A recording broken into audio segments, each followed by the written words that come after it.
La Biblia, el libro donde encontrarás respuestas a tus interrogantes, luz en medio de la oscuridad y esperanza para una vida mejor. Conoce más de la palabra de Dios junto al pastor Joel Flores. Aquí comienza Biblia Fácil.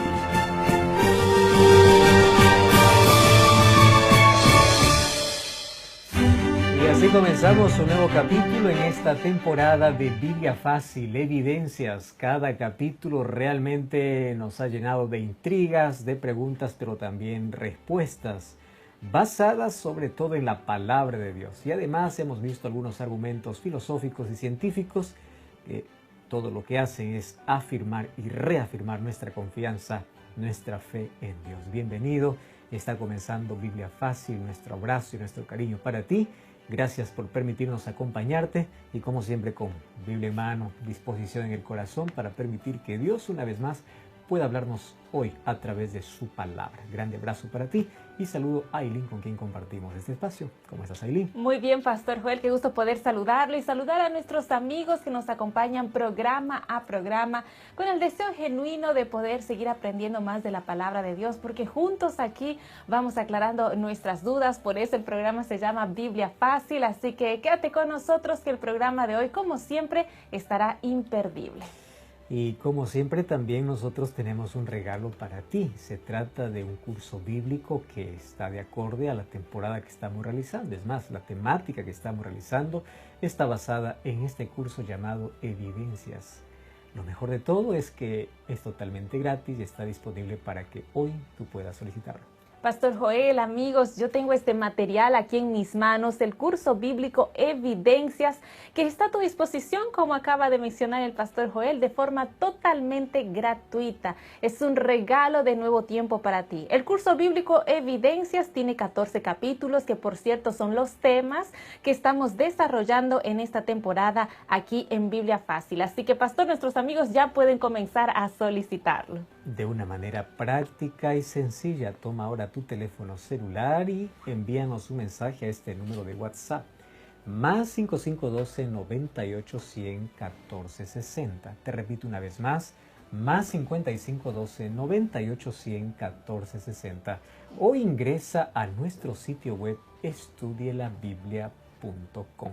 Allí vas a encontrar este material y otros que sin duda también van a fortalecer mucho tu fe.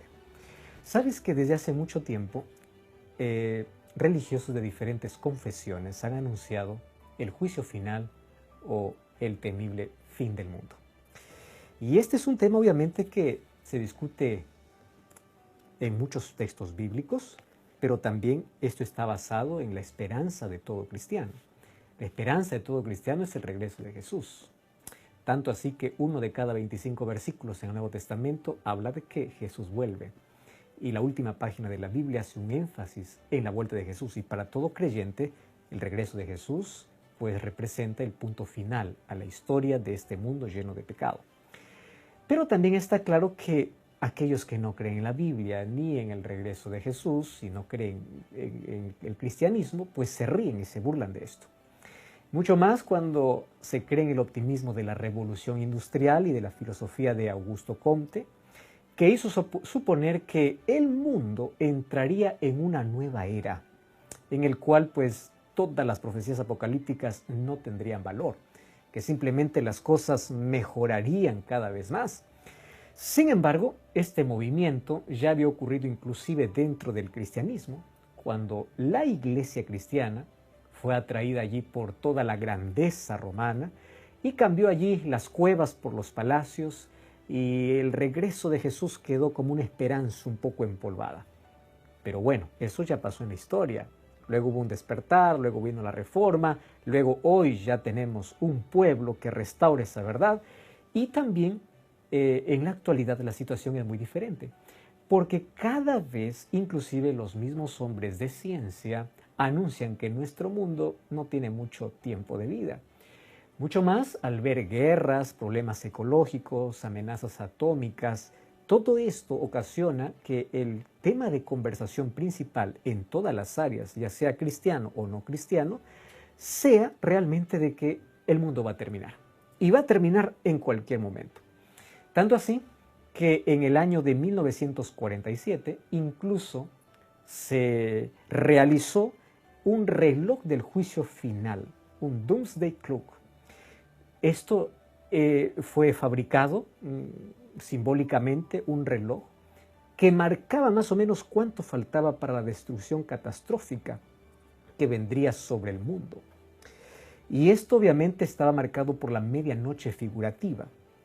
Resulta que el comité que realizó este proyecto ya cambió los minutos por lo menos 24 veces de acuerdo a las amenazas climáticas que vienen a resultar en daños irreparables para nuestra humanidad. Para tener un poquito idea cómo esta gente no es cristiana, obviamente, sino que están viendo los cambios y las guerras y los conflictos y las cosas que están en el mundo, cómo están adelantando cada vez más el puntero de este reloj. Porque cuando llegue la medianoche, pues significa que hay una catástrofe mundial. Tanto así que en el año 2020 las agujas fueron movidas nuevamente 2 minutos. Ojo, faltando para la medianoche 1 minuto y 40 segundos. ¿Qué cosa está diciendo? O sea, cada vez las cosas están acelerando más. Lo que pensábamos que iba a ocurrir en 50 años, esto cada vez se está acortando. Lo que pensábamos que la vida sobre la Tierra iba a ser más y cada vez mejor, cada vez esa esperanza se está terminando. Tanto así que algunas personas creen que es mejor salir del planeta, están descubriendo si hay vida fuera de este planeta para poder vivir allá, porque saben de que nuestro planeta en sí no tiene mucho tiempo más. La pregunta es, ¿cómo realmente va a acabar el mundo? ¿Qué acontecimientos van a suceder? ¿Vamos a depender de este reloj que se fabricó? ¿Vamos a depender de lo que la ciencia diga? ¿O de lo que la Biblia ya describió desde hace muchísimos siglos atrás? Ese será nuestro tema de hoy.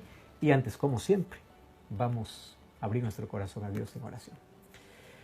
Querido Dios, gracias porque hoy al enfrentarnos ante una pregunta tan intrigante, también encontramos respuestas convincentes en tu palabra. Y la Biblia ya nos revela cómo será el fin de nuestro planeta. Y permite que esa esperanza pueda hoy enraizarse en nuestro corazón. Que cada día podamos encontrar un nuevo motivo para vivir, para continuar, pero sobre todo con la esperanza de que pronto volverás. Danos tu bendición y que tu palabra hoy nos muestre esta linda verdad. En el nombre de Jesús. Amén.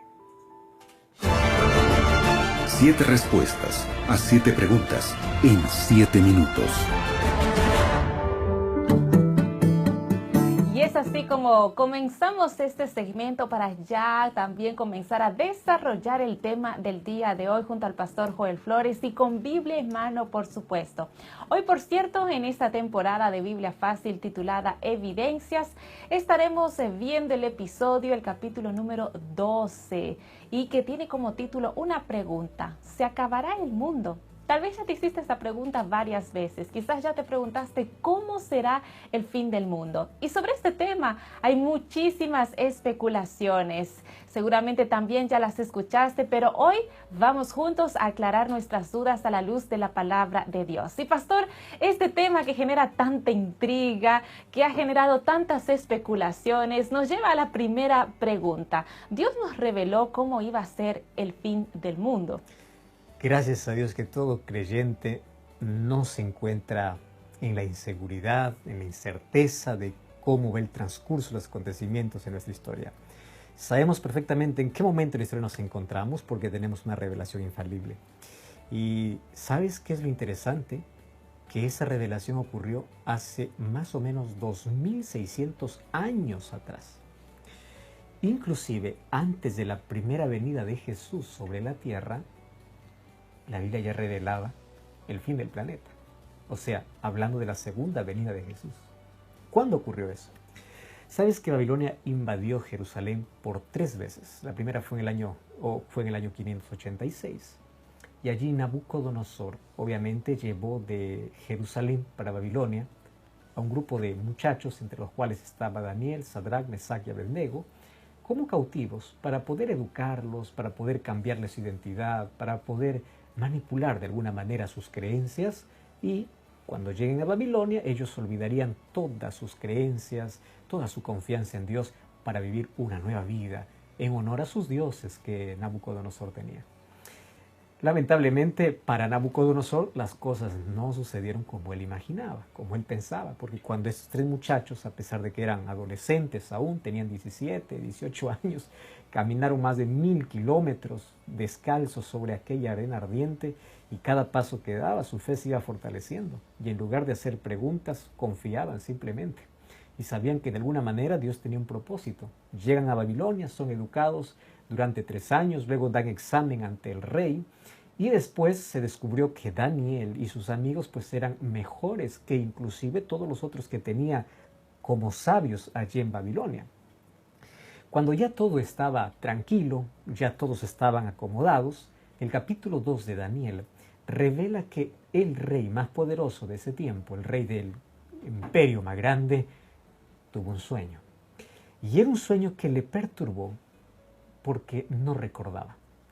Tú sabes que hay sueños perturbadores, pero que al día siguiente despiertas y sigues masticando, sigues allí pensando porque recuerdas. Pero imagínate haber soñado algo perturbador y al día siguiente hacer todo el esfuerzo para recordar y nada, absolutamente nada. Mucho más llama la atención que Dios revela este sueño a un rey pagano, a un rey que no tenía conocimiento, ni siquiera respetaba al verdadero Dios. ¿Pero por qué Dios lo hace? Porque Dios quería hacer un llamado también para el rey para formar parte de un reino mayor que el reino pequeño que él tenía, considerándose obviamente en la historia como un gran reino como el Imperio Babilonio. Sin embargo, resulta que Nabucodonosor, como era un devoto idólatra, su dios principal era Marduk y él tenía más de 1500 o 1600 dioses en toda Babilonia, él era supersticioso. Las supersticiones en sí vienen del paganismo. Y una de las supersticiones decía que cuando el rey no se acuerda del sueño es porque su Dios está enojado con él. Y él no podía permitir eso. Así que como él había educado y él había reunido ahí a los más sabios de todo el imperio, él llamó a los magos, astrólogos, encantadores, adivinos y les dice, pues bueno, yo les he llamado para que ustedes me digan qué cosa es lo que soñé. Todos quedaron sorprendidos porque era la primera vez en la historia que alguien le hace semejante pregunta. Los magos insisten en decirle, pues dinos cuál es tu sueño. Nosotros somos expertos en interpretar, no en adivinar. Pero aquí el rey les pide un asunto más difícil. Le dice, el asunto es que no me acuerdo. Y lo que quiero que ustedes hagan es que ustedes no solamente puedan interpretar, sino adivinar qué cosa es lo que soñé. Estos sabios se miraron los unos a los otros y no tenían respuesta alguna. Finalmente, estos mismos sabios y adivinos y astrólogos reconocieron algo, fíjate, interesante, en Daniel capítulo 2, versículo 10 y versículo 11. Los caldeos respondieron delante del rey y dijeron, no hay hombre sobre la tierra que pueda declarar el asunto al rey. Además de esto, ningún rey o príncipe, nadie preguntó semejante cosa a ningún astrólogo ni caldeo.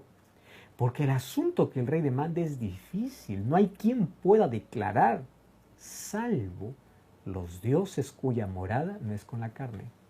¿Qué cosa están reconociendo este grupo de sabios en Babilonia? Que existe un Dios más poderoso que a todos los que ellos sirven, solo que ellos no tienen contacto con Él. Por eso es que dice, salvo aquellos dioses cuya morada no es con nosotros. O sea, existe un Dios más poderoso, pero no tenemos comunión con Él. El rey, enfurecido por la incompetencia de todos sus sabios, pues dio una orden en su ira y dice, ahora, pues bueno, no me sirven ustedes para nada. Yo no puedo estar alimentando un grupo de personas que no solucionan mis problemas. Así que todos ustedes van a morir. Y se dio la orden. Pero dentro de la orden también estaba incluido ¿quiénes? Daniel y sus compañeros, quienes no habían sido avisados para comparecer delante del rey. Cuando Daniel se enteró de la orden, apenas pidió al capitán del ejército y le dice, espera un momento, dile al rey que me dé apenas un tiempo corto. Y a mí me encanta la manera como aquel que confía en Dios resuelve los problemas. ¿Qué cosa hace Daniel? Daniel reúne a sus amigos y se pone a orar. No hace una oración extensa, porque no necesita, él ora constantemente todos los días, él tiene comunión permanente con Dios. Hace una corta oración y se va a dormir. Y Dios le revela a Daniel lo que Nabucodonosor había soñado. La pregunta es, ¿cómo alguien puede dormir sabiendo que eres sentenciado a muerte? ¿Qué tal si Dios no te revela nada? Al día siguiente estarías muerto. Pero Daniel se va, ora y duerme en paz, sabiendo que Dios tiene el control de todo. Al día siguiente, Daniel se presenta delante del rey Nabucodonosor. Y sabes, él no perdió la oportunidad para poder testificar delante del rey. Mira lo que dice Daniel capítulo 2, versículo 27 y versículo 28. Daniel respondió al rey diciendo, el misterio que el rey demanda, ni sabios, ni astrólogos, ni magos, ni adivinos lo pueden revelar. Pero me encanta el verso 28. Pero hay un Dios en los cielos, el cual revela los misterios.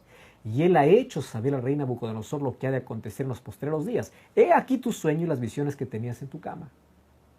Qué interesante. En otras palabras está diciendo, mira, Nabucodonosor, tus dioses son inútiles. Hay un Dios en el cielo que puede hacer lo que ni siquiera tus sabios pueden hacer porque tienen contacto con aquellos dioses. Puedes tener 1500 dioses, pero para nada sirven. Hay un Dios en los cielos que revela los misterios. Ahora te voy a revelar. ¿Y qué cosa es lo que había soñado Nabucodonosor? Pues nosotros hoy conocemos que Dios había revelado a Nabucodonosor más de 2500 años de historia en una estatua. Una estatua que tenía 4 metales totalmente diferentes. Una cabeza de oro, los pechos y los brazos de plata, el vientre de bronce y luego las piernas de hierro y los pies de hierro con barro cocido. Esos eran todos los metales. Solo que detrás de esos metales Dios estaba revelando qué cosa es lo que ocurriría con el planeta, con el mundo. En sí esa estatua representaba qué cosa, este planeta, el mundo, nuestro mundo. Y entonces Daniel comienza con la interpretación y le dice, bueno, esto es lo que soñaste, ahora te voy a interpretar. Aquella cabeza de la estatua eres tú. No existió un imperio más rico como el imperio babilónico, que era simbolizado por el oro. Y según la profecía, este no era un imperio que iba a durar toda la vida, no iba a ser eterno, aunque Nabucodonosor así lo soñara. Ese tendría su periodo de apogeo.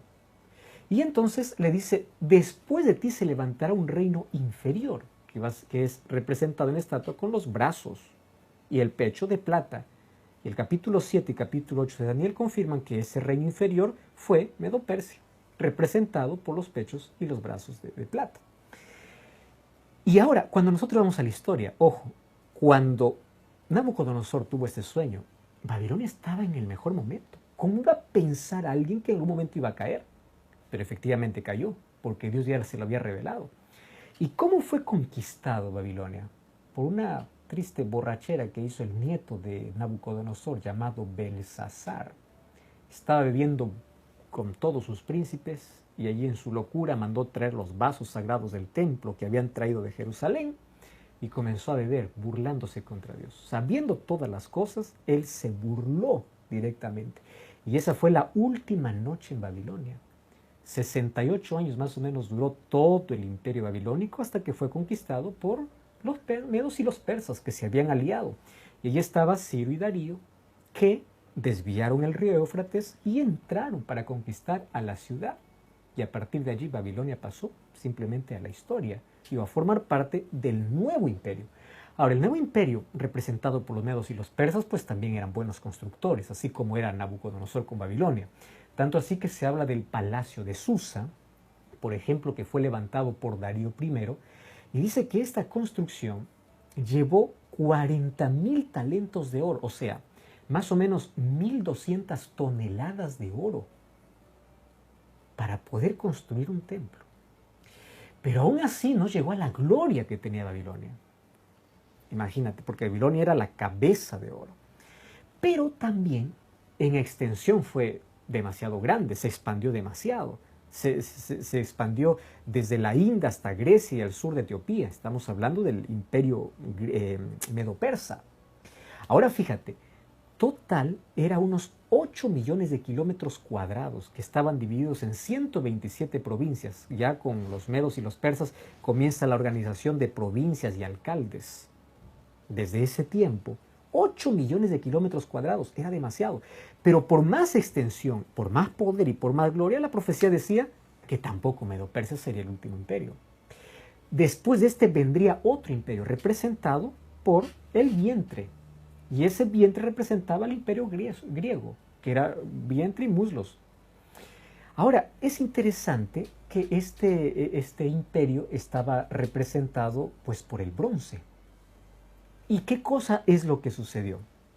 ¿Quién es el que aparece como figura en el imperio griego? Todos conocemos por la historia la figura de Alejandro el Magno.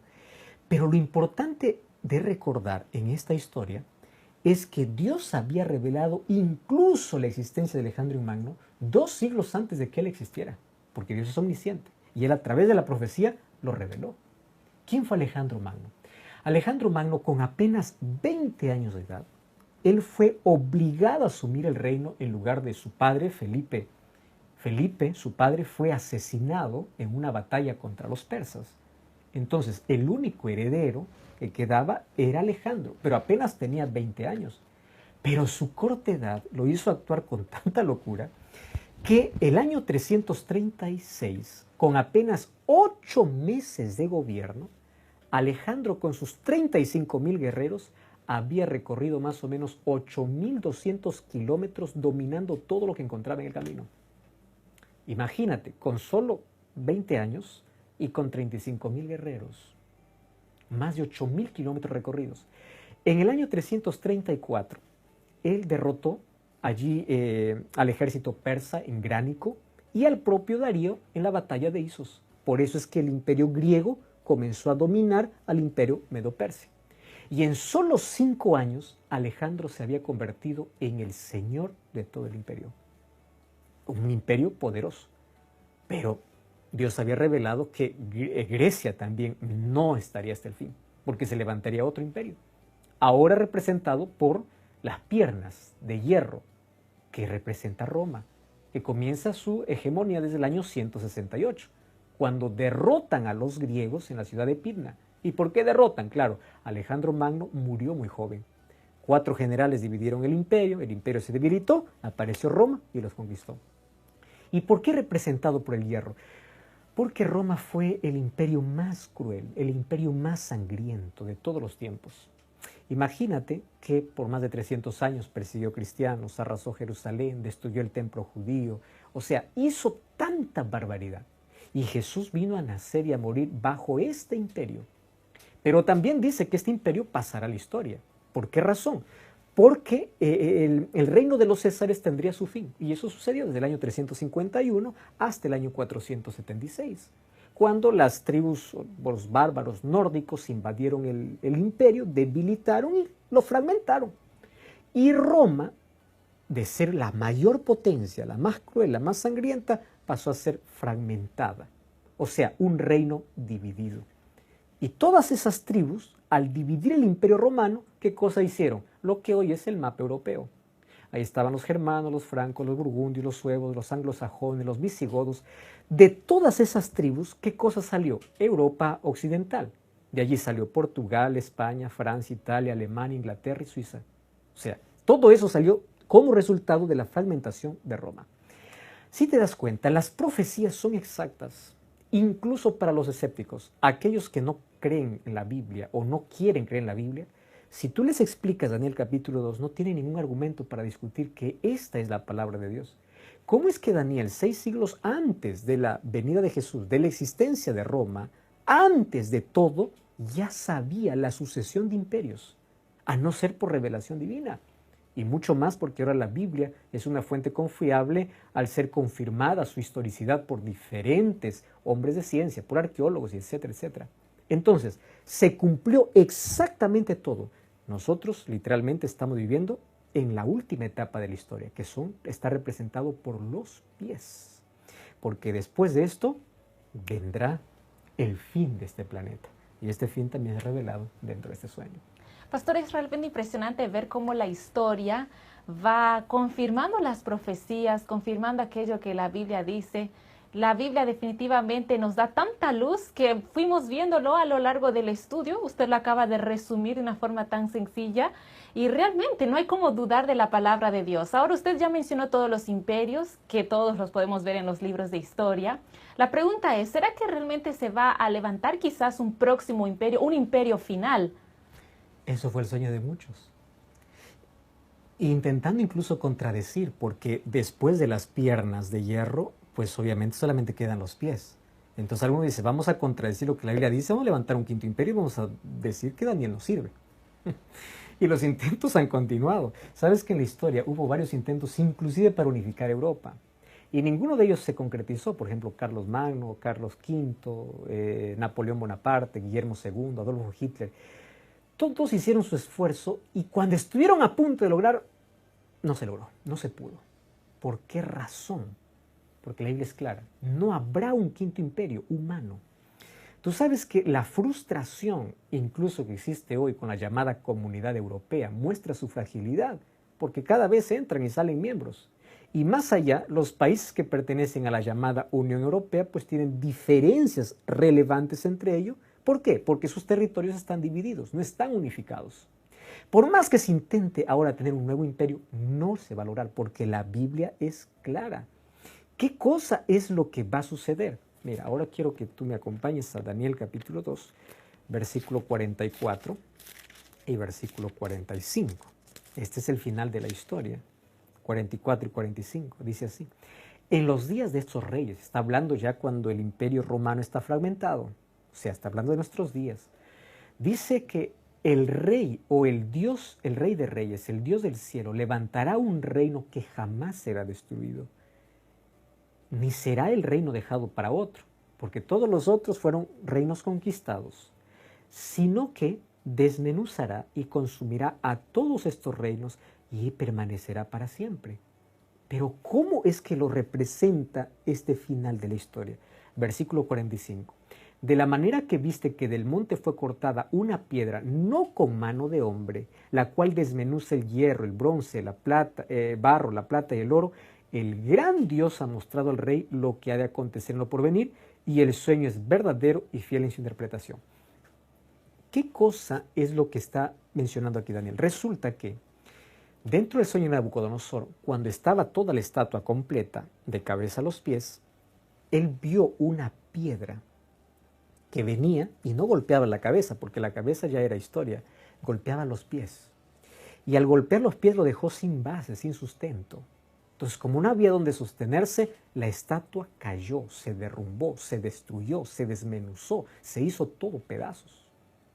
Entonces él dice, ¿pero por qué? ¿Qué representa esa piedra? Y Daniel explica, pues mira, Nabucodonosor, esa piedra, ese es el quinto reino. Solo que el quinto reino no será humano. El quinto reino será divino. El quinto imperio será el imperio de Dios. Aquel que Dios establecerá después de su segunda venida. Entonces, si nosotros nos ubicamos en la historia, ya todo se cumplió lo que Daniel mencionó. Si nosotros nos encontramos en la parte final, la parte de los pies y los dedos, solo estamos esperando la piedra. ¿Y qué representa la piedra? La venida de Jesús. Por eso es que dentro del contexto de toda la historia, nosotros estamos viviendo en la parte final, en los momentos finales de la historia. Y eso debe causarnos tanta alegría. Porque esa piedra no cortada con mano de hombre no representa una destrucción total, representa salvación para los que creen en Jesús. Y de esta manera Dios le estaba mencionando a Nabucodonosor, todos los reinos pasan, yo te invito a un mejor reino. De esta manera Él le estaba diciendo incluso al rey, tú puedes formar parte de este reino. Y esta es la invitación que Dios hace para todos. Tú puedes formar parte de este reino. Un reino sin dolor, un reino sin muerte, un reino sin corrupción, un reino distinto. Y para formar parte de ese reino, necesitamos aceptar a Cristo en la vida, aceptarlo como nuestro Salvador. Necesitamos que Cristo sea la mayor realidad de nuestra vida. Que hoy Jesús pueda entrar en tu vida, limpiar tu vida. Que hoy tu corazón esté dispuesto a aceptarlo. Y a partir de hoy podamos prepararnos para aquel reino. Maranata, Cristo viene, y que tú y yo podamos formar parte del reino eterno. Podemos orar. Gracias, Señor, por tu palabra. Gracias porque a través de la historia, a través de la profecía, comprendemos con exactitud el plan que tienes para nuestra humanidad. Y esto nos llena de esperanza, porque más allá de lo que el ser humano pueda levantar y pueda hacer, todo cae. Mas nuestra esperanza está en las promesas que nunca fallan, en las promesas que son inconmovibles, son inmutables, en aquellas promesas que son reales. Y hoy aceptamos esa promesa en nuestra vida. Queremos que Jesús entre en nuestro corazón y nos prepare para ese reino eterno. En el nombre de Jesús. Amén. Amigos, con la esperanza de que Cristo muy pronto volverá, es que llegamos al final de nuestro programa. Pastor Joel. Que Dios te bendiga y hoy quiero invitarte para que tú puedas buscar una iglesia adventista del séptimo día, para que juntos podamos seguir preparándonos para ese encuentro con Jesús. Hasta la próxima. Dios te bendiga. Así concluimos Biblia Fácil. Continúa en sintonía de Radio Nuevo Tiempo, la voz de la esperanza.